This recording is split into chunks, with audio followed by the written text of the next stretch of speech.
So, thank you for agreeing to talk to me, John. This is one of the conversations that I'm trying to organise around the concept of the open tribe. The idea behind this was sort of a conversation that happened at Campus AGM, where somebody from the audience was saying, you're talking about tribalism as if it's bad, but actually tribalism is what gets you up in the morning and leafleting an estate. It's what holds you together. It's solidarity. And we had this conversation about the fact that there used to be a solidaristic working class that was fundamental to sort of social collaboration and the collective endeavour. I mean, local government came out of a lot of the things that communities did for themselves. So there's lots of strengths to that, but there were weaknesses, I guess, too, because it was often solidaristic against the arrival of immigrants or women getting above themselves or the feckless unemployed trying to get involved. And so actually we've moved away from that sense of solidarity, and we're now trying to think about how you survive in a pluralistic city. And London, which is your city, my city, is it's the only mega city in the West, and it has arrivals from all over the world, and learning to live in that very different sort of environment is a bit of a new challenge, I guess, for our communities. You're MP at Dagenham, and so actually that's a place where they've seen a lot of change. Tell me a bit about how all that feels from... Well, it all feels very turbulent to me. I mean, and there's so many cross currents at work. Like in Dagenham, I think empirically we're the fastest changing community in Britain in the last decade, right?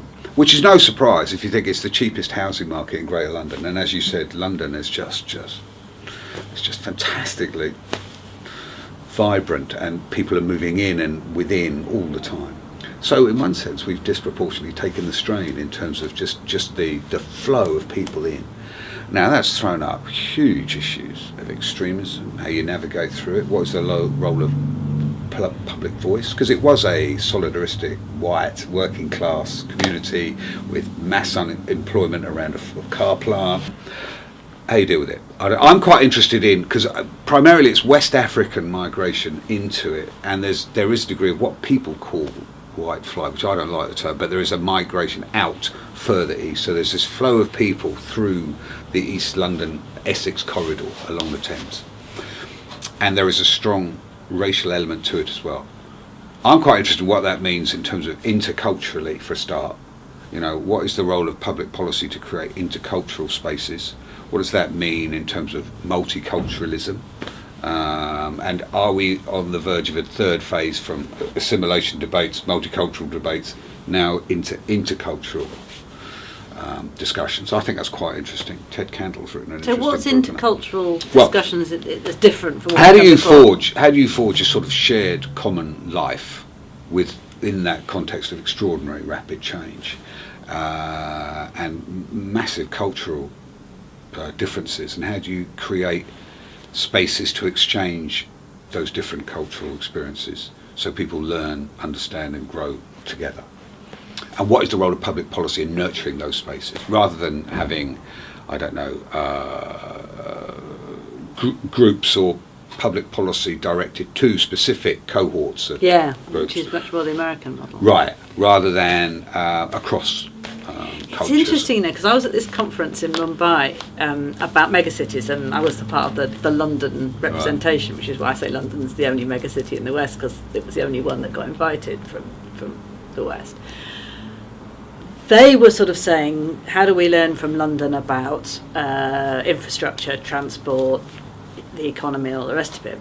And one of the things we were saying is, actually the thing that we bring is an understanding about how the crucial job in a megacity is the inclusion of arriving populations, because of course all the cities in India and China have got arriving populations from all sorts of different regions coming all the time. So what was a fascinating debate was that the big job of a growing big international city is the assimilation, or perhaps assimilation is the wrong word, but the creation of a culture that can handle arriving groups with generosity and kindness without leading to tensions, because of course Right. Mumbai's had all sorts of tensions Right. between arrivals and indigenous people from the local area, and they've had similar tensions. That they're all Indian, but there's still that tension between arrivals and the home team, as it were.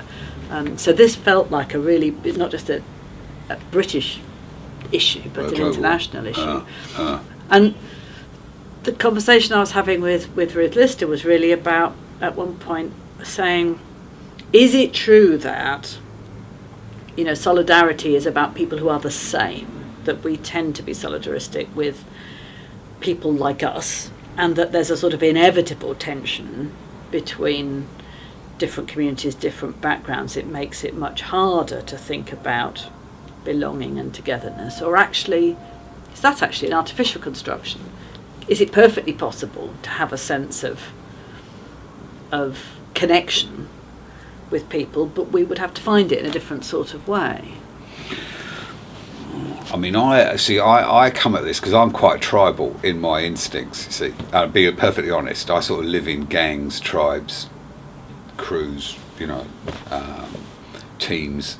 I quite like that, and but at the same time, I quite like the difference, and I also like the question of, can you sort of transcend those often physiological characteristics, and go for some deeper shared humanity. So there is that sort of tension that is always there.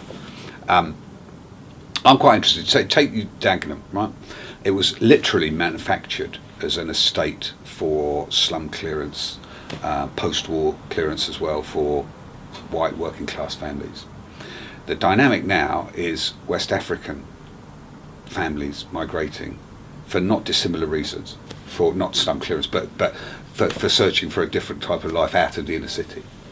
So the similarities tend to be overlooked, but they are real ones in terms of the motives, the aspirational elements within that, in terms of family movements.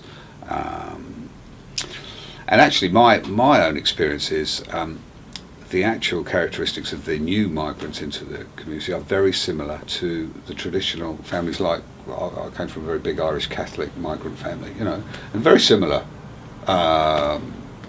normative sort of takes on what they want for their families, and the notion of education advancement, and the notion of a sense of security and well-being, and very strong patterns of kinship and family, very tribal, What interests me in this discussion is whether Labour, what you can get is the worst type of clan politics that can come out of it, which is where you profile communities and literally balkanise the landscape, partly through harvesting votes, the need to harvest votes, and then you just almost offer a sort of worst type of sort of Cook County pork barrel politics of distributing resources to specific cohorts of voters, usually demarcated on racial or religious grounds, and what you do is you fracture cities. And arguably some Labour politics in London in the recent past has been, do you think, fallen on the wrong side of that. And do you think, is that deliberate and planned, or is that sort of unconscious? Yeah, and I don't think it's else? deliberate, because I don't think people would be that cynical. But there's a danger when you have the technology of profiling communities, disproportionate turnouts, voter ID, limited, finite resources to actually mobilise groups, that you can play into that storm. And it does raise the question, and I hadn't thought about this, so I knew I was going to enjoy these conversations. The way we do politics will have an impact on this. If we do politics that treats people, the way a supermarket treats their customers, and segments and tries to, or uses Facebook, or all those sorts of things, we would run the risk of doing what you're doing. We'd have to do politics deliberately in ways that change that. Absolutely. So you try and transcend that rather than play into it. So how do you do that? Well, you search for a deeper shared human experience within it, and create spaces rather than pander to or reinforce the balkanisation of the landscape, but actually create spaces that pull people together. What would those spaces be like? I'm quite interested in forms of public funding within that. I mean, there is a debate around, resources distributed along sort of a multiple of cultural lines rather than a shared one. So the role of civic buildings or schools or Shore Star Centres or whatever being not to play into the parallel cultural elements, but to ensure that groups come together. Oh, that's really interesting, because one of the things that's been happening... Which can be seen as a criticism of what became parts of the multicultural argument. Well, I'm just thinking, in a number of London boroughs where I work, because of the cuts, because of the threat to money, people are looking at the fact that there's a Somali community centre, and then there's a West African community centre, and then there's an Indian community centre, and then there's a residents association community centre, and they're all different. Right. And the conversation is starting to happen. Well, could we build one building and have lots of rooms in it, and you can use the rooms, but you don't get your own building? Right. And no, actually, I quite like that, because it forces us into that intercultural space. The space becomes an intercultural one rather than a series of silos, right? It's also something about public dialogue, because again, that we're sort of, the way politics usually listens to people is it puts them in a public meeting and gives them 5 or 10 minutes to ask questions, or it listens to people's immediate attitudes, but it doesn't listen to a prolonged discussion or debate or conversation which would deepen people's understanding and judgment. I'm only saying that because in one of the boroughs we were having meetings in localities going, okay guys, there isn't going to be any money, it's all going to be rough, what is it most important to hold on to, how are we going to do this, how are we going to use the money differently, and because of the nature of that conversation being a serious one and a dynamic one, having good counsellors in it, people were beginning to say, well, actually the youth club we could use each other's resources, or actually we've got this equipment and somebody else could use ours. And that is, in a sense, that's a coping strategy, but it may also be a good in itself that we share and exchange. See, I'll jump on that, because here's the counterintuitive question: could this period of retrenchment, austerity, whatever, be a source of innovation and creativity in terms of public policy making? You never waste a crisis. What could come out of this? For example, because we're replicating that discussion in terms of Labour's policy review across Whitehall. For example, there is no status quo in terms of this. This is just ripping through. And you look at the public expenditure numbers, we don't even start paying debt down until 2018. This is on the most benign thing. So what does that mean for the whole machinery of government? What are the priorities? What are the specific interventions you want to make in a process of radical contraction? So it forces you to reprioritise what you're here for. Well, and actually, I've worked with councils who end up saying, we're going to have to, instead of doing everything ourselves, we're going to have to put our resources behind the community doing it for itself. Right. And you think, so the co-production of services, for example. And as I just heard today of a casserole club, right? A casserole club is a replacement for Meals on Wheels, and it's a web-enabled thing whereby the people who need help getting meals, go online and see what the people in the casserole club in their street are cooking, and say, I'd like some of yours, please, and bring them a portion. Right. It's a completely different way of thinking about a Meals on Wheels service, but creates a network and neighbourliness and a sense of friendship. Now, go further. Say, how do you, in a period of extraordinary austerity, co-produce services with communities, rather than produce services for communities? How do you weld them together? So, mental health facilities in churches, for example, or whatever your metric is. Lunch clubs in pubs, because the pub needs the customer. Right. Or what does that mean for adult social care initiatives? As given the demographic time bomb, it's a conversation in every dinner table in the country, as a crisis is developing in terms of provision, given both the demographic challenge and the fiscal retrenchment. There may be things we can't do this way, and actually, interestingly, listening to local authorities thinking about what's got better and what's got worse over the last 4 or 5 years, there have been some of those good things happening. The thing that's got worse is adult social care provision, Right. and I suspect It's too big for that. It's too big, and actually, the wages of the care providers are being driven down to the point where they're not safe, but also they can't exist. So there's exploitation of the kids doing the care. But people are also losing valuable services. But it may be that's different. And there are things you can't expect. You can't expect neighbours to go in and dress people and wash people and stuff. It's too much to ask. But there's lots of other things that you can ask people to do. And it's about, I think, the danger of the way it's been presented, up till now is, of course, you could just make efficiency savings and all this money can be found. Actually, some things could be made done differently. There may be other things where you say, no, actually, the state ought to provide this. Right, but that's the conversation now, because that's not going away. So, take food, or banking of time, or the banking of white goods, or how do you rebuild safety nets when those safety nets are being hacked back? And I don't mean that necessarily in a pejorative sense, but they are objectively. Yeah. How do we rebuild them? How do you rebuild social capital in communities which are not under attack in that sort of pejorative, where you've got a 10-year austerity programme playing out, you've got in our borough 24 million being taken out when advocacy is being cut back through legal aid changes, where unemployment is increasing, where the demographic pressures around the ageing society are kicking in, where all of these different things are all coming in at once. How do you create more resilient communities within that context? I mean, it's almost the outstanding public policy question of our time. Do you know what the thing that I have just experienced we were doing a programme with older people to try and get older people to think about how they could have better, more independent lives and what resources there already exist in the community, how to use them better. Right. Whenever we had workshops of older people from the community and the voluntary sector to an extent, they could think of loads of things, loads of ideas. When we had a workshop of just council employees, they really struggled.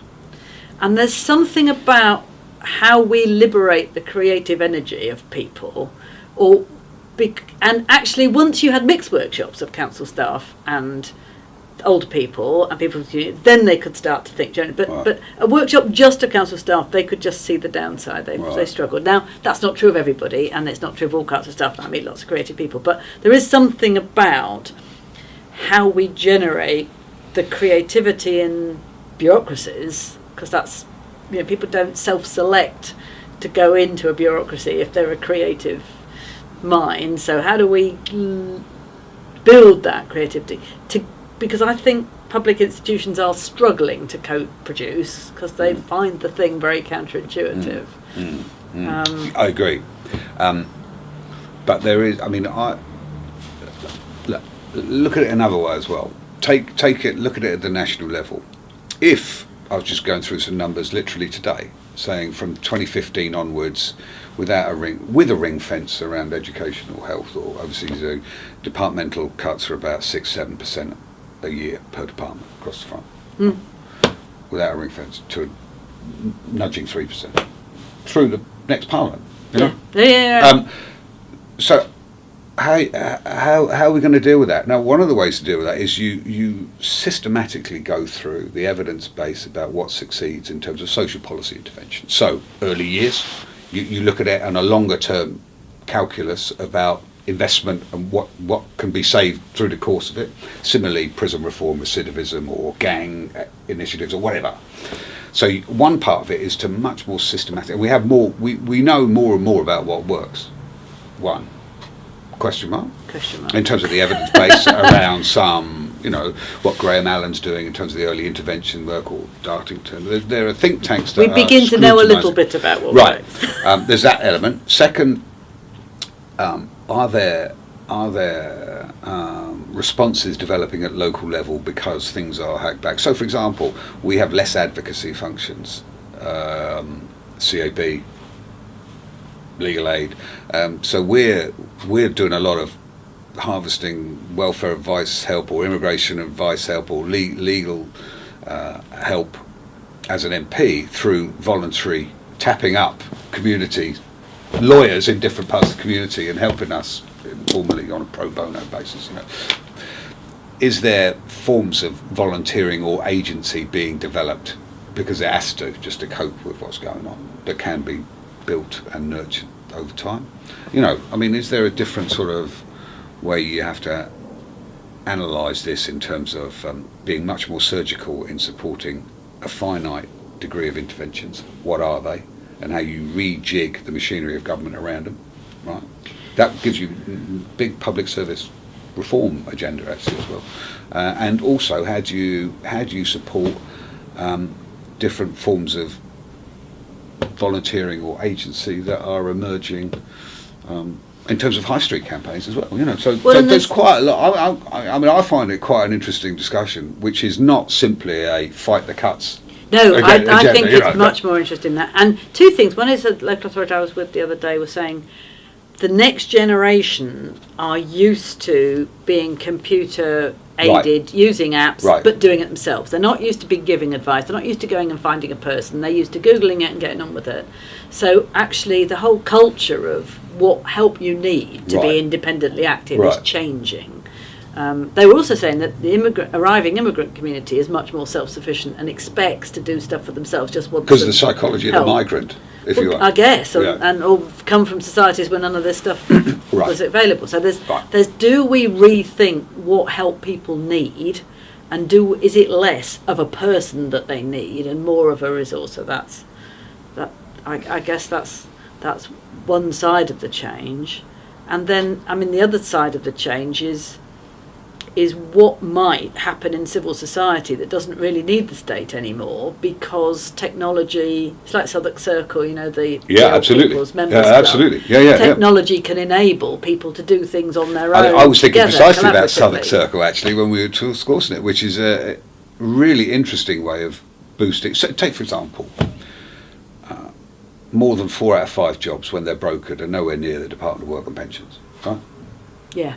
So how do you create connected societies where the people most removed from the labour market are in those networks that broker those jobs? How do you connect them technologically, language-wise? What are the foundational skills or equipment they need to go to those, inhabit those spaces where those things are, those networks and patterns of relationship are? How do you plug people in? What is a modern connected community? We're sort of in the early foothills of this stuff, it seems to me, in terms of the capacity, in terms of public service delivery, if you want, or access to services of the technological changes. Like everyone has a phone, right? Yes. How do you use that to rewire communities and reconnect people to those circles that broker jobs or access good quality services or provision, or don't know. It raises the possibility of a different role for politicians. It certainly does. Because politicians have tended to say, well, I'll write to the council then when people have got a problem. Well, give you an example. We've got a project in our area called the Good Society, right? Which is a load of different, so it's about economic resilience, where we get the credit unions in. We got a lot of the churches around banking of food, white goods. I'm building through my office a volunteer network, about 1,700 people now, linked into the volunteer bureau in the authority as well. We're trying to link up with sort of local campaigns there, so across economic and social policy, if you want. It's to try and think about how we can help take the strain, given the changes that are occurring, as the state withdraws. It's out of necessity, right? But could that necessity create a different wiring to a community in terms of referral networks? Locates the politician in civil society rather than locating them as just a representative of the state. Yeah, it's extraordinarily challenging in that sense, because it does alter your job, because your job then is to try and keep these plates spinning and pull these different communities. That's why I started off with this notion of intercultural experience, because it is deeper than the silos of different. Well, and maybe we then start to be able to hold our politicians to account for how well they do that, how well they don't just represent people like them, Right. but how responsible they are. Well, I mean, for I think connecting because communities together. We start to demand it of them. And it's interesting that you started off about the tribal nature of the political structure or the culture. In the Labour Party, what is really interesting is in certain parts of the country now, and partly through borrowing some forms of community organisation and mobilisation models from North America, and some of the experiences in East London actually around citizens' mobilisation within faith communities against usury or banks or whatever, you're seeing some much more innovative forms of community rewiring and building, as opposed to the command and control tick box voter ID models. It's really interesting how that plays alongside some of these other changes in terms of the dynamics, in terms of austerity. And is there in real time this playing out into a different form of plural political exchange that breaks out of the closed down difficulties, for example, the party I know, the Labour Party, and means that the Labour Party itself has to be of necessity part of a much deeper community or plurality of groups and networks. Well, and what is your role then? Because your role is part of rather than simply a leader of something. Very interesting. Well, and so it's part of the conversation we've been having in Compass, isn't it? Because you start being curious about what other parties or other political activists think, rather than defensive against them. You start being interested in them. No, absolutely. I mean, look. Let's look at it another way. Arguably, the Labour Party has just suffered its worst defeat since 1918. Right? It would suggest a certain hollowing out intellectually. Right? So therefore, does all the answers to its renewal, are they contained within? Probably not. It would suggest that we need to get out from under that and start breathing a bit and loosen up and re-engage with, some other more vibrant, slightly chaotic at times, developments in civil society. Now, I think that's great, but it's difficult if the whole sort of rule book has been one of top-down, command and control, choking off vitality. And that's why the Compass debate is a really interesting one, where a lot in the Labour Party think, well, hold on, you're suggesting the Labour Party hasn't got all the solutions. Well, we don't like that, Whereas I think it's self-evidently it's the right way to go, and I'm quite interested in some of the debates in other social movements or other citizens' organisations, or dare I suggest other political parties, and spaces, comparative evidence, what's working in terms of the crisis of social democracy across other Western market economies. Let's just loosen up and get in those spaces. And it's almost a similar discussion to what we're having around civil society and what's happening now, in terms of how dramatic the changes are, and how do you I was talking, I'm sorry, it's a slight detour. I was talking to someone who remembers his dad on the Manchester hunger marches in the 30s, who was in the CP, was very involved in Popular Front pre-war campaigns, was very close to Anara Bevan post-war, was a political editor through the Thatcher experience, and the question we had, how do you know when you're living through epochal change? Right. It's a really interesting question, where the world is dramatically changing intensely at certain periods. How do you make sense of it? And you don't really. You just sort of have to sort of go with it and try and interpret and anticipate. And I think David Marquand was saying something like this. Once it is epochal change, and I think it probably is, you don't have ready answers. How can you? Because you haven't lived through this before, and the things that worked before are never going to work again. So now we have to reinvent from scratch. Probably, the last 100 years isn't. I mean, it helps us, but it's not going to be like the last 100 years. It's going to be different. And the Labour Party is terrible at this. It's no coincidence that the three great crises, if you want, of the Labour Party in the last 100 years, 1931, 1983, 2010, follow a couple of years after major periods of capitalist crisis and rupture, 1929. Yeah. The transition from post-war social democracy to Thatcherism in the early 80s, and the 2 years after the economic crisis of 2008. And we were always on the losing side of that, arguably because at those turning points historically, new political realignments occur, like the coalition now, or the national government in 31, or the SDP in 1983, and we misunderstand it because we're too locked down in a culture that belongs to the preceding epoch, rather than getting ahead of the curve, if you will. And it is really tricky because it's easy enough for someone like me, who's just an individual, to say, well, so the answer is not to make speeches and give the answer, but to have curiosity and to explore. That's much harder for a party leader to say, well, I don't have any answers, I'm just curious, I'm just exploring. And I suspect if Ed Miliband said that, he'd just get himself into trouble.